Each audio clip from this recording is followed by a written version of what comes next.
Hello, it is Ryan, and we could all use an extra bright spot in our day, couldn't we? Just to make up for things like sitting in traffic, doing the dishes, counting your steps, all the mundane stuff. That is why I'm such a big fan of Chumba Casino. Chumba Casino has all your favorite social casino-style games that you can play for free anytime, anywhere with daily bonuses. So sign up now at ChumbaCasino.com. That's ChumbaCasino.com. No purchase necessary. VGW Group. Void where prohibited by law. 21 plus. Terms and conditions apply. Hey guys, it's Candace. And it's Elena. And you're listening to Cousins on Crime.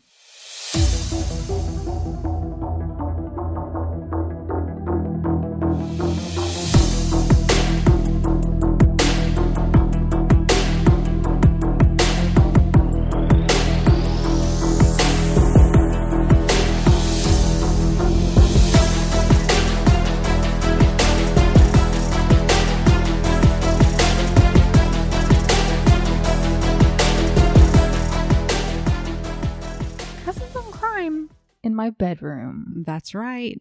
Different venue. Yeah. Different facility. Different vibes. Yeah. We're recording in my house today, my bedroom. So we're on my turf. That's right. This is my case. We're very close to each other. Yeah. I mean, our faces are really close to each other. I'm like, do I need a mint? Oh my gosh. Wait, do I need a mint? No, I can't. Yeah. So it's going to be, what it is. And, is what it is. Well, I'm just glad we love each other. I know, right? She's got sick people over at her house. And I was like, I don't want to be a part of that. Yeah, I didn't think so. I was like, do they have the flu? I don't know. Honestly, I think it might be COVID. Oh, Lord. I haven't given any tests, but it's the symptoms of it. The flu is similar. Very similar. Yeah. It very well could be the flu. Yeah. I don't know. Grayson, he at the end, he said stuff started tasting funny. Oh. But that was at the end. So okay. He's better. But he didn't lose his taste. Right. Okay. All right. And I know that happens with sinus infections. You lose taste. Yeah. So who knows? Well, hopefully they get better and hopefully they don't get you sick. No. Have you been keeping your distance? I have. Well, I'm taking care of the men, the man flu and everything. Oh, my Lord. They're worse than kids. I feel bad. Chris is like, I'm trying to be strong so that you don't think have that sickness that you say men have. Strong, but I can't go on. No, I feel bad for him, really. Oh, well, rest up. Yeah. Rest up, guys. Well, speaking of sickness, this one is sick. Are you down with the sickness? This case is a wild tale, and it almost doesn't even seem real. However, as I begin telling it, it's going to start sounding familiar to you because it's the story of someone who had it all, but it just wasn't enough. Oh, no. Yeah. And I'm sorry if you can hear the children in the background. Enjoy. I'll try my best to eliminate. But so we'll begin with the patriarch of the Cochran family, Michael Cochran. Ring a bell? Yes. The name sounds familiar, but I don't know what you're going to tell me. Well, buckle up. Okay. Michael was born December 23rd, 1980. In an interview with 2020, his mom proudly described him as an obedient child and was very respectful of her. I wasn't able to watch the full episode because the twins woke up from their nap and my husband has told me I'm not allowed to watch that kind of stuff when my kids are around. I don't blame him. I mean, I would, yeah. My mom watched it when I was a kid. Sorry, Brenda, but you did. And and I turned out just fine. Look at me now. I'm doing a true crime podcast. So I didn't get to watch all of it, but I really love getting to see the family interviews. There's no amount of research that could get you any closer to a victim than their family. Oh, for and sure. the way they speak about the victim and their loved one. So Michael's sweet mama was very close to her son, and she remarried. I don't think his dad was in the picture, but she married, and his stepdad very much became like his own dad to Oh, him. I love that. So growing up, Michael was all boy. He played Little League baseball and then basketball. And then as he got older, he got into lifting weights when he was in high school. I mean, he was just really athletic, and he could pick up any sport and do well with it. When Michael was 17, one day him and his mom went to the sporting goods store.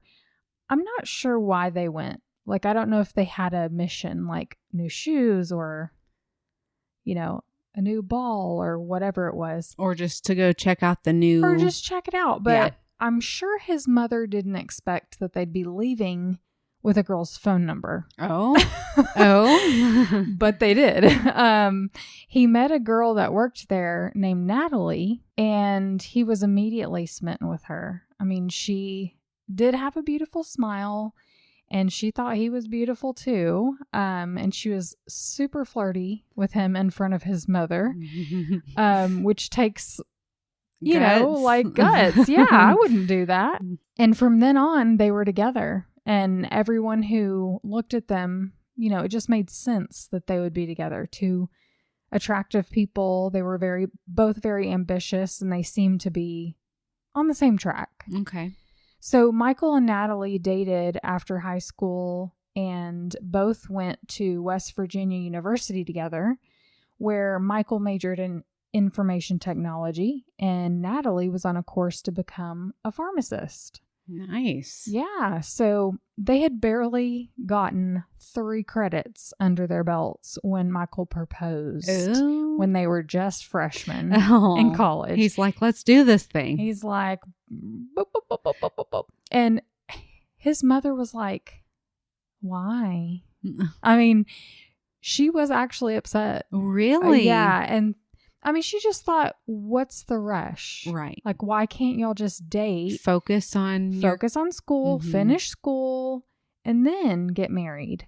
But I think her point of contention with it was that she thought they weren't going to finish school. Okay. Like, she thought, why are you getting engaged right now? Like, is someone pregnant? Like, are you guys bailing on your plan? Yeah. And so, because that does happen. Yeah. She just worried that he was maybe making the wrong decision. He was on a good track, and she was like, oh no. But 6 months later, they were married in a beautiful ceremony, surrounded by their loved ones, and they did finish school. Yay. Yeah. They completed what they started, and they went on to establish really respectable and lucrative careers. After graduating college, they had a child and then another child, and were settled in Beckley, West Virginia, building the sort of life that most people only dream of. Elena, do you remember when we used to ride our bikes around the neighborhood and talk about the type of guy we were going to marry? Oh, yes. And going to pick our kids up from school? It probably sounded a lot like this life that they had built. They had a big white stately home on 4 acres of flat land lined with a white picket fence. Natalie had been working as a pharmacist for years now at this point, making a very good salary. And Michael was working in IT, also making a great salary doing that. And if you need more convincing that they were the perfect family, Michael coached his son's Little League team. And Natalie, yeah, I know. And she worked as the treasurer of the league. So they were just like such involved parents.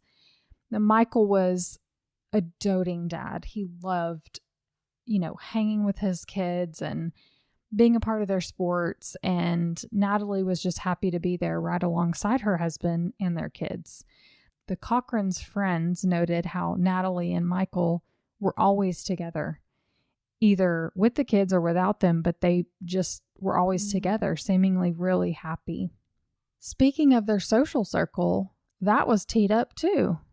They were very close with an attorney named Chris Davis and his wife, Jennifer.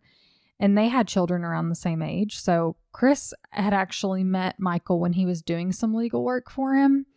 And though Chris didn't make a habit of befriending his clients, he really clicked with Michael, and they became lifelong friends. Their families took vacations together, shopping trips to New York City. Can I be y'all's friend too? Tropical vacations. And of course, they spent a lot of time in each other's homes. They lived close to each other. So Chris's son, Gavin, actually had diabetes, and the Cochrans were always right there participating in diabetes awareness runs or, sporting t-shirts or awesome. Yeah, anything they needed, they were just really supportive of. Natalie actually specialized in insulin management as a pharmacist. Okay. So she was really great, like a great asset to the family, because they could just literally text her anytime and say, hey, any questions or concerns that they couldn't get right away from the doctor, because you have to call the nurse, leave a message, and get called back. It helps to know people, especially to have a best friend. Yeah, for real. And it was just nice to have someone on call that you could call regarding your child's health. In 2017, the Cochrans started a new business called Tactical Solution Group. Oh. Yeah, TSG, I'll refer to it as. Okay. It seemed a bit out of nowhere. And Lena's got her eyebrows furrowed over here. Because it does seem out of nowhere to their friends and their family, because neither of them had any connection to anyone who sold or acquired firearms. Is this like a newfound interest? Right. And so they didn't know anyone in the United States government or anyone who did this. But honestly, everyone was like, all right, cool. I mean, I'll support you. Yeah, because the Cochrans could do anything. Like it. They were the type of people that if they decided to do something, they were just going to do it, and they were going to succeed at it. And while it was out of nowhere, they were like, all right. It seems like they were risk takers. And so, what's more of a risk than doing something that it's not, that's out of the norm. Yeah, for sure. And really, people thought, well, if anyone can just jump into a new line of work, it's you guys. Sure. So, but this idea didn't come out of nowhere for the couple. This new business venture was inspired by the movie War Dogs. Oh, okay. Have you seen it? I don't think I've watched that one. Okay, well, I hadn't seen it. In fact, Natalie actually said that when she started hiring employees, she was going to make her employees watch this movie as part of their onboarding. Well, that's really interesting. Yeah. So, I feel like I need to go watch it now. I know. I wanted to understand what was so profound that it would make you want to quit your stable career to do something new. Like what I was like, I've got to know. Right. So I asked Daniel to watch it with me. He'd actually already seen it before. And he's like, why do you want to watch this movie? So I started watching it. I was waiting to get all fired up and try to convince Daniel that we should be doing this too. But instead, I was bored. And I was like, can we watch something else? You didn't get inspired. No, I was bored. I wasn't as impressed, I guess, as Natalie seemed to be about all of it. So here's what it's about. The movie's about two guys who have absolutely no experience in weapons dealings, and they become arms dealers for the government and then eventually global arms dealers. Okay. Wow. That's at least what the first part of the movie was about, because I didn't watch the rest. Right. So, but anyway, that's basically, I think that's what she was all fired up about. It's laid out pretty simply in the movie that the government is obligated to consider any business, big or small, when accepting a government contract for goods. So whether that's weapons or medical equipment or uniforms, etc. So there's this government website. This is a real thing. Okay.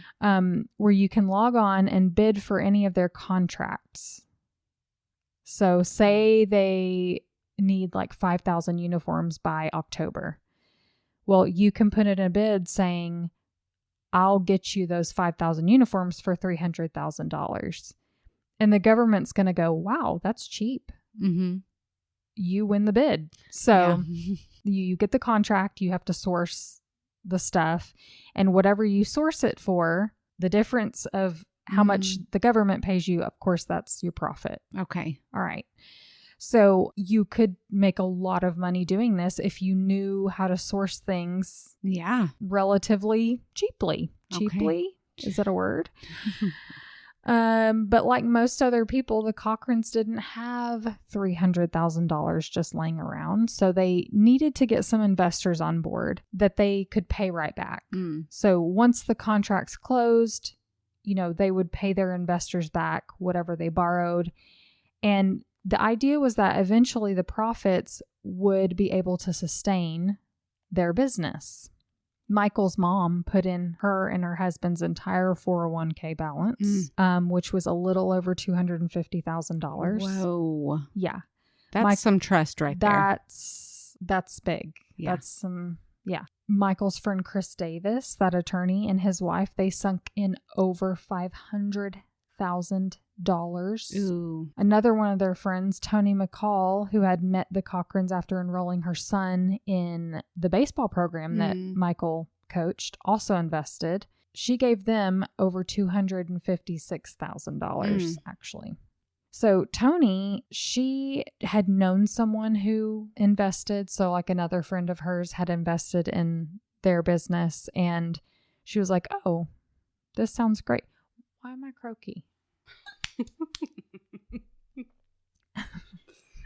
So she had a friend that was also investing in the company, and she thought, this is legit. This is a legit way to turn around some quick money, Tony's husband had not long passed away from cancer, leaving her to care for their children alone. He did leave her some money, which was what she invested in their business. So I think she was just trying to make sure she had enough, a little nest egg for raising her kids. Like, you never know what's going to come up. Right. So she was trying to be wise and invest. Yeah. And so right away, the business seemed to be making a lot of money. The Cochrans did some renovations to their home. They even added on to their home. They purchased new cars. There was lots of shopping and dinners. And months later, Michael bought an airplane hangar. Whoa. Because he was like, this is going so well that what if we could sell airplanes to the government? It just seemed like money was flowing in so nicely that expanding the business just seemed like the next move. Okay. To more higher end products. Yeah. So Michael was still working in IT at the time that things really took off with TSG. So his role was really to research these contracts. He would spend, forever looking through the list of contracts, reading them all, and he would find ones that fit them, like things that they could fulfill. Okay. So he would then pass that contract on to Natalie to apply for, close, bid on, etc. Okay. She was a treasurer. She worked as a treasurer Right. of the little boys' little league team. So she knew all about the bookkeeping side of things. Sure. So she would secure the investor, bid on the contract at the very last second. Oh. So that no one could undercut her offer. Okay. And then she'd win the contract. So there's a little skill into it as well. Michael wasn't much more involved than that, other than helping her spend the money that was coming in. How to have fun anytime, anywhere. Step 1. Go to ChumbaCasino.com. ChumbaCasino.com. Got it. Step 2. Collect your welcome bonus. Come to Papa welcome bonus. Step 3. Play hundreds of casino-style games for free. That's a lot of games. All for free? Step 4. Unleash your excitement. Chumba Casino has been delivering thrills for over a decade. So claim your free welcome bonus now and live the Chumba life. Visit ChumbaCasino.com. No purchase necessary. VGW Group. Void where prohibited by law. 21 plus. Terms and conditions apply. All you homeowners have unique needs. Some feel the need to leave up holiday decorations year-round. Others have the need to use their garage as practice space for their new metal band. And because each homeowner has unique needs, Geico helps you get the right coverage for your home and what's in it. That way, you get exactly what's right for you, even if your needs are unique. Get more with Geico. They truly were living the high life. On top of the airplane hangar, they traveled abroad, had vacation homes. Mhm. Michael bought big boy toys like an ATV, and they just really seemed to have it all. Their family was so proud of them for working so hard and succeeding at a venture building this life. Yeah, exactly. Because they weren't just wealthy either. They were giving back. Michael bought a property for their youth pastor to live in. Wow. I'm not sure the story behind that. I don't know why he needed a place to live, but there you go. Like, does it even matter? They bought him a place to live. They donated a workout room to a middle school, and they even told friends that they planned to buy a town in Africa. Oh, like, what? They wanted to build a town, like grocery store, houses, and they wanted to just fund everybody's life there. It's like a big game of Monopoly. I know. I know. It's very ambitious. That sounds like something Meghan Markle would try to do. There was just one thing that started to bother the investors, and that was that they weren't being paid back in record time like they were promised. So at the time, Natalie would just say, oh, actually, that contract, we didn't get that one. The one that your money was for, we actually put that money towards a different contract that has a further closeout date. So was that legal to, like, were they signing for their money to be specifically for this? I don't think so. I think it was just a, hey, we need an investor for this contract. And I don't think...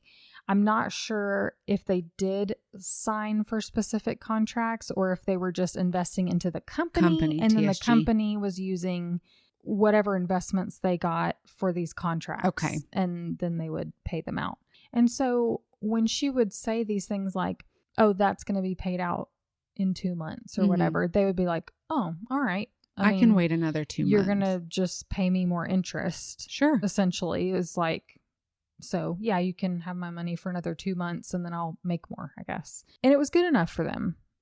That is until Chris Davis, who was the board president for the Little League baseball team, he went to buy stuff. I'm not sure what he was looking to buy, whether it was like uniforms or equipment, but he was trying to make a big enough purchase that the bank just kind of laughed at him. And was like, yeah, you don't have any money in this account. Yeah, he was really confused because they had just done a fundraiser and they raised $15,000. Oh no. Which is a lot of money for a kid's little league team. Yeah, there must be a mistake. I know. And he was like, and they had funds in there before that. So he's like, there should be 20 grand in there. Like there's got to be a mistake. So he hired this PI. I'm not sure if he was too busy to look into it himself or whatever, but he gets this PI to sort of audit their books and figure out what's going on. And they discovered that the Little League's bank account was empty. He looked into this account and instead of finding numbers, he just found tumbleweeds blowing around in there. Well, do you remember who was the treasurer of that account? I do. Natalie Cochran was the treasurer of that account. She was using the Little League's money, their account, like it was her own personal debit card. That is not good. Yeah. Well, why? Like she had all this money. Why'd she have to dig into this? Why? I don't know. So she spends hundreds of dollars at like TJ Maxx and Olive Garden and oh no. Wait a minute. Is this my account? Anyway, so this started making those that had invested in the company start to side-eye the business because they're like, once this all came out, that she had been spending the money. Right. The Little League's money. They were like, they seem to be doing fine financially, which is what you just said, is like, why would she need to steal money when she's got all this money? So once the stealing had been revealed, Natalie had to break the news to everyone that she had cancer. Oh. Yeah. Everyone was, of course, devastated and not at all thinking about her stealing any money or the fact that she wasn't paying them back. And keep in mind, these investors were all people who loved and cared about her. For sure. Friends, family. One day, Tony, their friend, had come over to check on Natalie. Just, she wasn't there to collect, but she knew what a toll cancer can take on someone and their family, having just lost her husband to the same exact cancer that Natalie now had. She knew how to care for her friend. She just thought how can I support you during this time? So when asked how she was feeling, Natalie was like, I'm okay, but, I'm losing my hair because of the radiation. And she flipped her head over to show Tony a bald patch on the back of her head. But when she showed Tony her head, Tony could tell that it didn't look like hair had fallen out. It looked like a patch was shaved. Because Tony described it as looking like a 5 o'clock shadow. Oh, like it was growing back. Right. And Tony told 2020 that she just sat there. Like, first of all, who is going to flip their head over and say, look, my hair's falling out when they have cancer? Yeah. Like they're proving to you that they're sick. Like, this is how sick I am. And I think it was then she realized she just got this wave over her. Like, no. Yeah. No. And she realized she was dealing with a big fat liar. And she was likely never going to see her money again. Oh, wow. To lie about having cancer is just unspeakable. But to lie to someone who's recently lost their husband to cancer, you've just swindled out of over $250,000. Oh, man. That's that's on another planet. Oh, that's nasty. I just can't even. I'm sure this encounter was starting to push things through the grapevine. I mean, you pick up the phone and go, guess what just happened? Yeah. Tony probably asked her friends who had also invested in TSG if they'd been paid back. And when the answer was no, she probably expressed her concerns about what she was seeing. And I'm saying probably because I'm just speculating here. Okay. But something caused people to start talking because they all came a-courting looking for their money. Okay. Just one problem, though. 2018, the government shut down. Do you remember that? Oh, I do remember that. Yeah, the U.S. government shut down for a little over a month back in 2018. And so now Natalie was able to use that as, well, the government's not paying anyone right now. They've shut down. Wow. They're not fulfilling contracts. They're not paying out the money that's owed. And of course, people are like, yeah, makes sense. Then months after that, when they were still not paid back, she said the government was still auditing them to see how much they owed them. So it was just going to take a little bit longer. Time. At every turn, though they likely knew she was lying, they were like, well, that makes sense. It does. Like, because our instinct is to, I say, see the best in people, especially when it's someone you trust, your family member. You've already trusted them enough to give them and you just thousands. You're like, okay, well, I'm not worried that you're going to take my money and run. Yeah. So it just seemed like every time the payout was delayed, you want to trust them. You're just like, well, I'm not, I know where you live, Yeah. like I'm not worried. Yeah. I mean, they were starting to get worried. So they just continued to wait. Months and months and months passed. And then 2019 came around and Natalie had begun to distance herself from her friends and family that she owed money to. Like really just keeping the conversations, about being sick and her cancer, how her kids were not doing well because she had cancer and how she was struggling with it all. And nobody really wanted to bring up the money. Like, she's basically dying over here and nobody wants to say, but about my money. Yeah. Before you die, could you make sure to pay me back, please? Right. She was supposedly on all this medication, chemotherapy, and they just thought the money can wait. Let's get her through this and then we'll deal with this after, On February 6, 2019, Natalie and Michael Cochran were supposed to take a private plane to Lynchburg, Virginia to meet with a banker at Bank of America. But Natalie texted the pilot and canceled at the last minute. I'm unsure what the exact purpose of the meeting was because probably only Natalie and Michael knew exactly what that meeting was for. Or really Natalie knew what it was for. And we can't ask them now. So she texts the pilot, I'm sorry, but we're going to have to reschedule. Me and Michael are really sick. She thought Michael had maybe a virus or something. It was February in West Virginia. I'm sure they have the flu season like we do. So again, totally understandable. Natalie thought she had maybe felt sick from taking steroids that were part of her cancer treatment. Okay. She thought, I think this is too high of a dose that I'm on, and it's making me feel not great.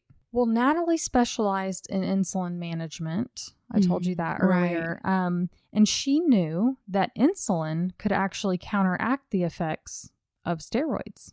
Oh. Yeah. So Jennifer Davis, Chris Davis's wife, Natalie's best friend, checked in on them, said, how are you guys feeling? Is there anything you need? And she was like, well, actually, you can help me. Do you think I could borrow some of Gavin's insulin? Because if I give myself an injection, I can regulate my blood sugar and feel much better. Okay. So can I borrow it? And she explained, I'll pay you back. Jennifer says, of course. And she asked Chris to drop off the vial on the way to work. Just drop it by the house. And he did. He set the little brown bag on the front door step and left it, thought nothing more about it. A little while later, Natalie sent a picture of Michael laying on the kitchen floor to Jennifer saying, I don't think Michael's doing very well. What? Yeah. Jennifer was... Why are you telling me? Like, tell the... Well, yeah. And Jennifer was like confused, but like concerned, but also... Call 911. Confused because she was like, I'll post the picture of him on Patreon that she was sending to all her friends and family. So you can see he's alive in the photo and it looks like he just curled up and laid down on the kitchen floor and is just laying there. Oh. But to Jennifer, it seemed really, I don't know, a photo seemed unnecessary. Yeah. It seems like you would just be like, oh, Michael's so sick, right. And try and help him instead of taking a picture of him and sending it out. So she thought that was a bit weird. But of course, she calls her husband and says, Chris, Michael's not doing well. Like, I don't know what's going on, but he's in bad shape over there. Chris hadn't spoken to Michael all morning. He had just dropped off that bag of insulin and was on his way. And he was like, man, he really ought to be sick. But in the hours following, a number of people stopped by the Cochran house to check on Michael because they too got the photo and wanted to see how he was doing. So she's just she was sending it to everyone vulnerable going, oh, picture. Michael's so sick. Look at him. No. So first Natalie texts these contractors that had been doing some work at their house to please come over and pick him up off the floor and put him on the couch because she couldn't lift him So they did. They came over. They carried him over to the couch. Then Natalie called a police officer who was a friend of theirs to come and check on Michael. The policeman said to Natalie, I think you need to take him to the hospital. Yeah. Like, just get him checked out. He's not doing so great. She was like, oh goodness, no. Like, he just needs sleep. Let's just leave him be. And so then another friend of the family named Stephanie came over. She was a physician's assistant. She came by to check on him. Good. At Natalie's request. Oh. So Natalie's asking all these people to come check on him. What's so interesting to me is that you're asking all these people for their advice. I know. But you will not take them. Exactly. She's getting the advice and she's not taking it. Yeah. And so Stephanie could see that Michael was completely out of it. She also said, you need to take him to the hospital. Oh. Like, please. Let me take him. I know. And Natalie was like, look, I'm not taking him to the hospital. He'd be furious. I doubt it.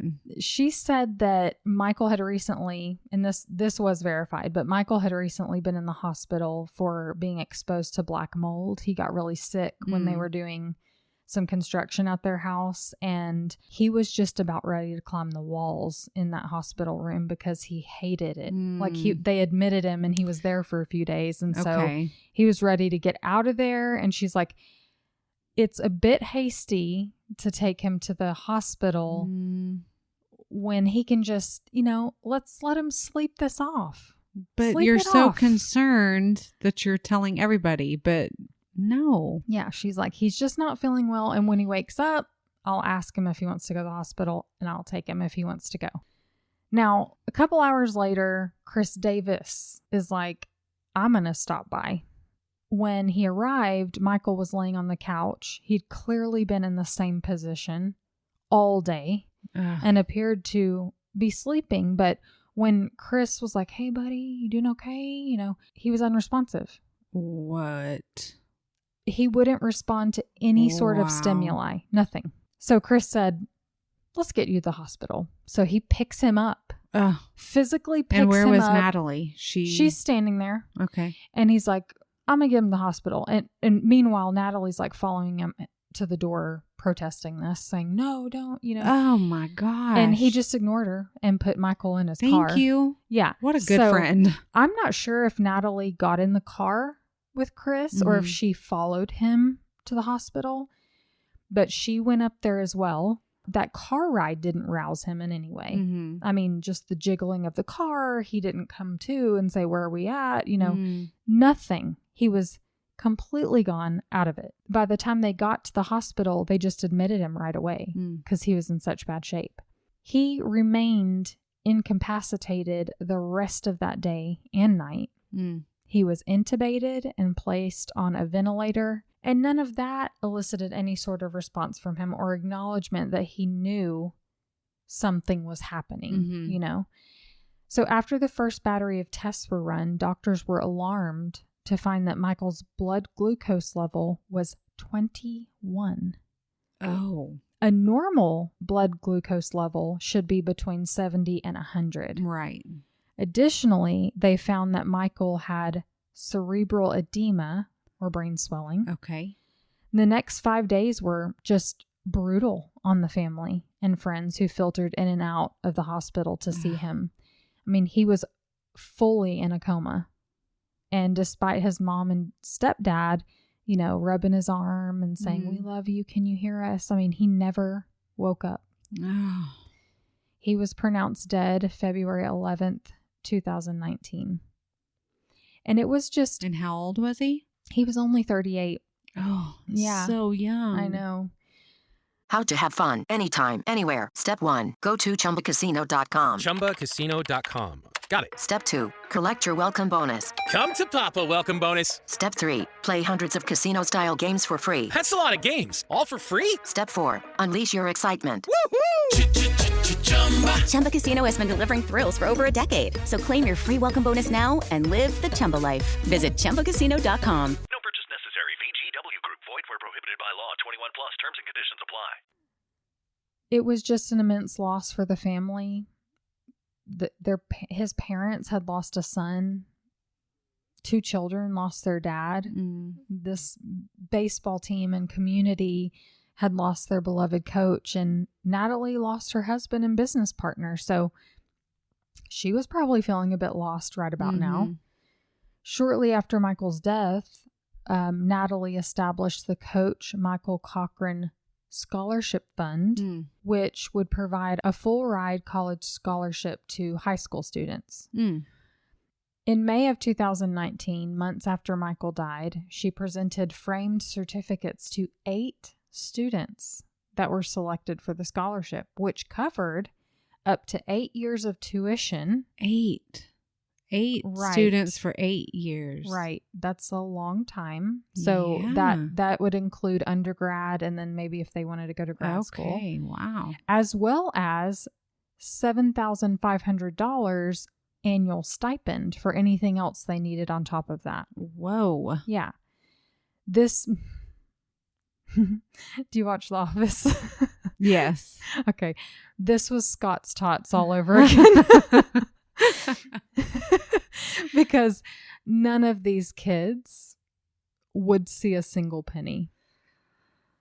Oh, no. That certificate that they had would have been more useful to them as toilet paper than anything else. Oh, that is so awful. Yeah. Natalie was in dire straits. I mean, her finances were not only a mess, but they were non-existent. She owed so many people money. She was drowning. She probably owed creditors as well as all her friends and family. And she decided to sell part of TSG, having presented the business in a very, as a very successful operation and clearly a winning investment. But the little bit of money, I think they said she got $50,000 from that partial sale. It didn't make a dent in what she needed to pay everyone back. Doesn't sound like it. I think she saw this scholarship fund as an additional revenue stream. Oh, for sure. She was going to maybe have some galas and raise funds and maybe start paying people back so that, hopefully. And just kind of float the money. But she didn't have time to turn that little venture into cash flow because she ended up filing for Chapter 7 bankruptcy in July of that same year. Oh my goodness. And oh my God, Lena, these poor students were screwed. They were approaching the fall semester of their first year in college and they thought they had tuition covered. Oh my. So they weren't trying to supplement. These are people's lives. I know. They didn't apply for any other type of scholarship because they were accepted into their school. Why would they ask for more money when those other scholarships could go to other students? Sure. Their parents were like, oh, we can't afford to send you to that school that we thought you got a full ride for. So it was tough. It was really, really tough on everybody. So she holds this garage sale. As if she's gonna sell the plane. Bail herself. She's gonna sell the plane at the garage sale. She's gonna bail herself out of this hole that she's dug in, and she's trying to get what she can for Michael's things that she didn't need. And you remember that PI that was hired for the Shady Springs Little League? That whole thing, the money going missing. Right. Well, he went to the Cochran's home for this garage sale. This would be us. And he was wearing a hidden camera. He tried engaging Natalie in conversation to see if he could learn anything new or if she would tell him why she was having this garage sale. And she's like, my husband passed away and, we went through his things to save things for the children that they wanted. And, she was just being really sweet and smiled real fake.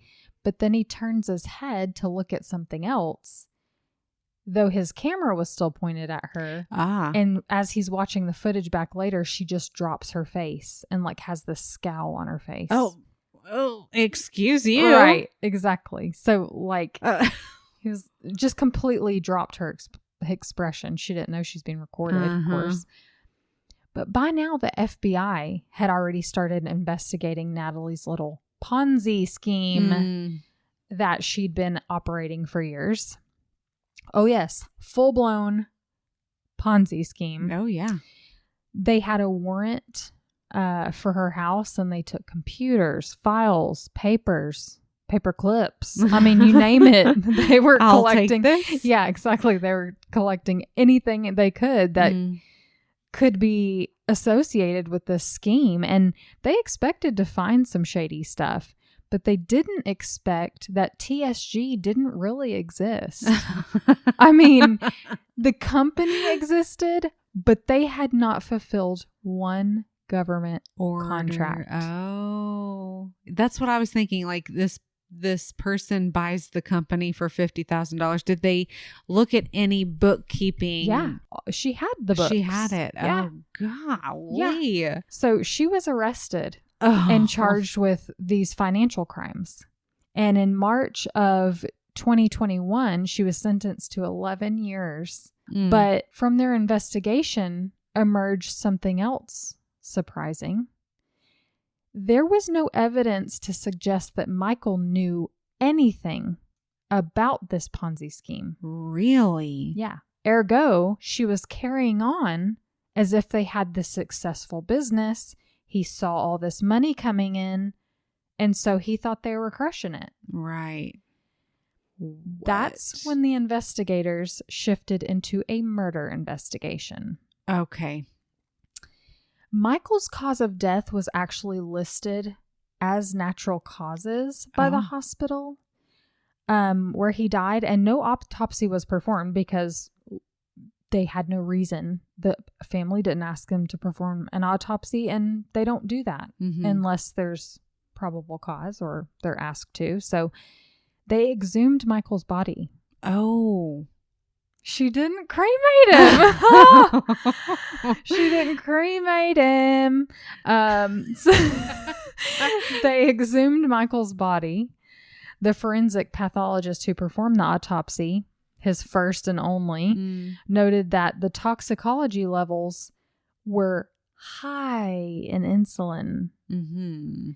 But Michael wasn't diabetic, so why in the there world? was no reason why he should have like that dose of insulin in his body. So investigators went to question Natalie, who's now in prison for her financial crimes, about her husband's death. And she first said, they're like, do you think you know why he died? Why would he have just suddenly died? And she's like, well, he was taking all these different supplements. He was getting some from Mexico, and I advised him that they weren't always the safe choice, but he did it anyways. Lady, she has an answer for everything. I know. So she said, they weren't FDA approved, and he'd been doing this for years. And the conversation continued, and she knew they had exhumed his body. So she probably knew that they knew what they were going to find. They know that I know. They know that I know. That you know that I know. Okay. So she starts mentioning insulin because she's like, I'm just going to bring this up and just explain why there was insulin as well. So she says, sometimes bodybuilders will cut steroids, and supplements like workout things with insulin to get bigger muscles. Like it bulks them up faster. Oh, okay. So the investigators are like, okay, I've never heard of this, but she's an educated, like maybe there's this trick we don't know. Okay. So she said he was using insulin to get bigger muscles, and she had warned him about this too. Okay. Don't do it. It's not safe. So she brought the insulin on her own. Yeah. And explained that he was using it improperly. Investigators were like, is there anything you won't lie about, woman? Right. So they charged her with the death of her husband, Michael Cochran. The trial at Raleigh County Circuit Court began January of this year, 2025. Well, that took a while. It was recently adjudicated, yeah. So the state submitted that the motive for Michael's murder was that Michael was catching on to the Ponzi scheme. I've said it before. I don't know how you hide things like that. All the big lies. Right. And if she's pretending to have cancer and he's... Exactly. Like, how did she pretend to have cancer? To her husband. He certainly was not the type of guy to lie to his friends and family. So his whole friends and family, they said he wouldn't have known about that either. Oh, my goodness. So her scheming from family and friends would have ruined her reputation in the community, and she would have lost everything. I mean, the repercussions of the financial loss, she would have had to sell her home, the cars. Michael might have just up and left her, because who would stay with a psycho like that, who's been doing that to your friends and family for years, and lying, right, and stealing. I just wonder if he's like, let me take you to a doctor's appointment. And she's right. No, I'll take myself. And like, he's got to start asking questions. Right. Exactly. And the boiling point, the state told the jury, was that meeting with the bank in Virginia. Okay. They had that private jet chartered, ready to go. But she couldn't go through with that meeting because Michael couldn't learn anything, really. Right. She couldn't let this happen. She could not let this meeting go down. That's the very day she poisoned him with the insulin that she borrowed from the Davis family. Now, the defense did a pretty good job of pointing out the fact that there was absolutely no evidence to link her to Michael's death. There was no used insulin needle with her fingerprints on it. Oh, okay. There was really only circumstantial evidence. The prosecution wasn't able to say how much she gave him, when, where she administered it. And the defense also did some victim blaming, as you do. They painted Michael as this roid rager, obsessed with getting ripped and taking handfuls of supplements. Oh, man. These shady things that he's getting from Mexico. They went so far as to call both of the Cochran children to the stand to testify in their mother's defense. And by doing so, they were essentially telling the court that their dad was out of control. No. Yeah. Michael's 19-year-old daughter said that the amount of pills that he would pour out on the countertop was like the size of a dinner plate. So that coming from his daughter, like... Yeah. So was it true? Well, he did take supplements. And I'll get to that in a second. But, his son talked about the things that he was ordering from Mexico and the fact that he was pretty sure they were anabolic and not legal and whatever. Natalie's defense team also tried to drag Michael into the Ponzi scheme, saying, we don't deny that she committed fraud, lied and cheated her loved ones out of millions of dollars, but Michael was helping her do it. Like, she wasn't just, he knew she all wasn't about alone. It. Yeah. The Cochran children spoke to that too on the stand, saying that their dad was always on the computer. And when they asked what he was doing, he would say he was working on contracts and this, that, and the other. So since none of these contracts actually happened, they're trying to, say that he knew all about this. Well, Natalie's the one who ran the business. He would find these contracts and pass them over to her. And, it wouldn't be hard for Natalie to impose certain beliefs or memories even onto her children. Oh, I mean, true, she's a smart woman. You say, remember when Daddy was always on his computer? That's what he was doing. He was doing the contracts. Right. And so then they convinced themselves when he that, could have been working on his computer with his IT that he was doing. He could have been looking at the contracts, because he did. He spent hours looking through contracts trying to determine which ones would be the safest bet for them and, something they could manage. And wow. So yeah, he probably was doing contract stuff. And it would have been really easy for her to say, I just wish he hadn't taken all that illegal stuff from Mexico. It was just dangerous. And you remember all those pills. Yeah. You can plant information, little seeds that it would have been easy for her to do. Shameful. Now, the state presented Michael's friend, Chris Davis, who said, yeah, Michael did take supplements. He worked out. Okay. He took care of his body. He was no bodybuilder, so he wasn't, I'll Trying to post take pictures on our steroids and stuff. Patreon. He's got clothes on, of course, but we all know what a bodybuilder looks like when they're in clothes. Their necks popping out, they're jacked up, they're busting out of their shirt. He wasn't anything like that. Chris said Michael ate pizza and worked out. He just had this balance in his life. He came by that body honestly, with working out, and that was it. He did take supplements to be healthy, but it wasn't anything crazy. Yeah. Nothing like steroids. The prosecution also shed light on the Cochran marriage behind closed doors. This perfect white picket fence. From speaking with Michael's family and reviewing text messages between the couple, they learned that Natalie was trying to isolate Michael from his own family. Oh, no. She drove a wedge between him and his mother, sometimes telling his mom and stepdad that Michael would fake being sick so she didn't have to spend time with them. Oh, no. She was just a little demon. It sounds narcissistic, really. Yeah. Natalie was found guilty of first-degree murder and sentenced to life in prison. Yeah. Now, in the state of West Virginia, there is what's called a mercy hearing. Oh. Following the verdict, where victim impact statements are read and the jury can grant the convicted criminal mercy or decide not to. Really? Yeah. So if they grant mercy, she would have been eligible for parole in 15 years. If they don't, she will never be eligible for parole. Yeah. Okay.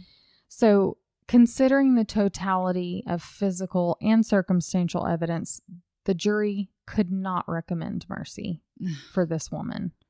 She didn't have mercy on those 8 college students. She didn't have mercy for anybody else. No. Her husband that she took pictures of while he was basically dying. He was in a coma, and that's it. And he was refusing to let him go to the hospital. Exactly. Come on now. So she wanted everybody to come over and see how sick he was and, witness throughout the day that he was sick since the morning.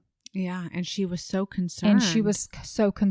But they were like, no, this is more serious than you're making it out to be. But she was trying to establish this, like, look, he's been sick all day. So, well, she didn't have mercy enough to take him to the hospital. So Natalie does plan to appeal, and I bet she will. Oh, yeah. I bet she will until she exhausts them all. She thinks she can finagle her way. Oh, she does. What else is she going to do in prison? She's got all the time in the world to think about her next scheme. Exactly. Yeah. She has single-handedly ruined her own life and the lives of many of her friends and family who never saw their money again, by the way. She ruined her children's lives. Yeah. Yeah. Well, was it worth it? That's what I want to know. Was it worth it? No, it's not worth it. Like, I just don't know how it all started for her. I don't know if she really intended to do this business. And she got that first investment and was like, that's a lot of zeros in my bank account. She was just in over her head. And was like, you know what? I'm going to enjoy this. Or maybe I don't know how it all started, but it got out of control real fast. Yeah. So, yeah, the case was just adjudicated. She was just sentenced to life in prison. No possibility of parole. So, yeah. Psycho. Yeah, that's just the manipulation. To carry on for so long. I could lying not. to people, just thinking of the next lie. How? I would be riddled with anxiety. I would be on the floor, shriveled up. But there's so many next level about this. Like, I know. And then the cancer, like that's, oh my God. Yeah. So, that's wild. Yeah. You're right. That was a wild ride. Very much. Well, I'm glad story. she was stopped and taken down, really. It's so sad, the amount of wreckage that she left behind. Yeah.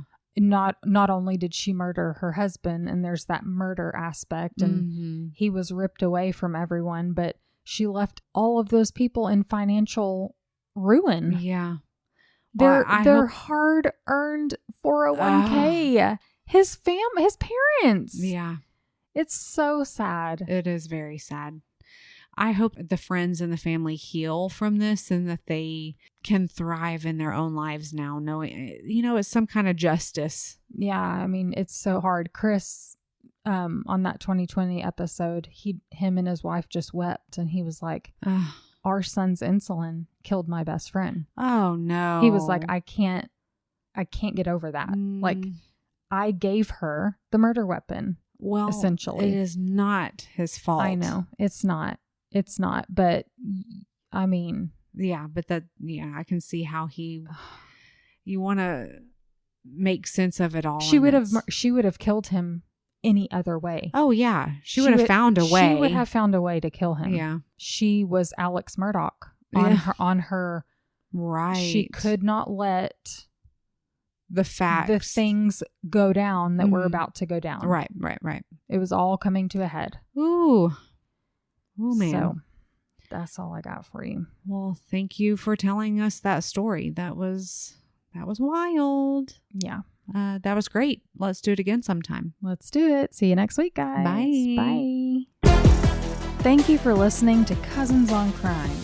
Get connected with us by becoming a free member on our Patreon. Or for just $5 a month, you'll have access to bonus episodes, discussion groups, and much more. If you can't afford $5 a month, we get it. Inflation, am I right? Please consider leaving us a positive review and rating wherever you listen. And don't forget merch. Support our podcast and show the love by sporting t-shirts with our latest designs, or grab an evidence bag to keep the chain of custody for all your valuables. Don't forget to follow our show on your favorite streaming app so you never miss an episode, and get photos and updates on our Instagram at Cousins on Crime Podcast or our Cousins on Crime Facebook page. Have a case suggestion? Email us at cousinsoncrime@gmail.com. It is Ryan Seacrest here. There was a recent social media trend which consisted of flying on a plane with no music, no movies, no entertainment. But a better trend would be going to ChumbaCasino.com. It's like having a mini social casino in your pocket. Chumba Casino has over 100 online casino-style games, all absolutely free. It's the most fun you can have online and on a plane. So grab your free welcome bonus now at ChumbaCasino.com. Sponsored by Chumba Casino. No purchase necessary. VGW Group. Void where prohibited by law. 21 plus. Terms and conditions apply.